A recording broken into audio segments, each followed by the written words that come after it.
दोस्तों, राधे राधे, जय श्री कृष्ण।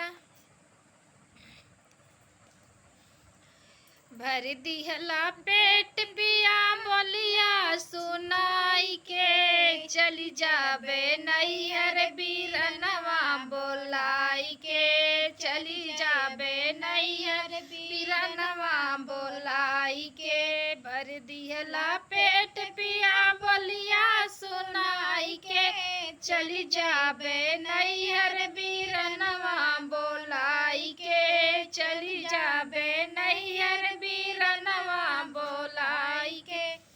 का करिए सास जी, का करिए ससुरु, का करिए सास जी, का करिए ससुर जी, का करिए गौवा के लोग समझाई के, चली जाबे नैहर बीरनवा बोलाई के, चली जाबे नैहर बीरनवा बोलाई के। भर दिहला पेट पिया बोलिया सुनाई के, चली जाबे नैहर बीरनवा बोलाई के, चली जाबे नैहर बीरनवा बोलाई के।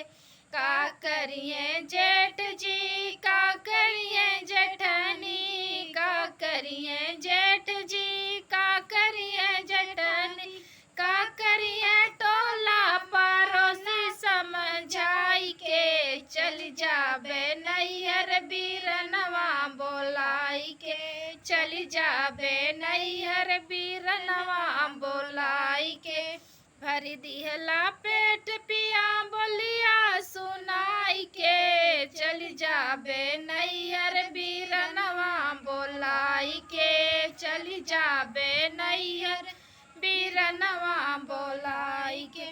का करिए ननद जी, का करिए नंदोई, का करिए ननद जी, का करिए नंदोई, का करिए राहुला देवर समझाई के, चली जाबे नैहर बीरनवा बोलाई के, चली जाबे नैहर बीरनवा बोलाई के, चली जाबे नैहर बीरनवा बोलाई के।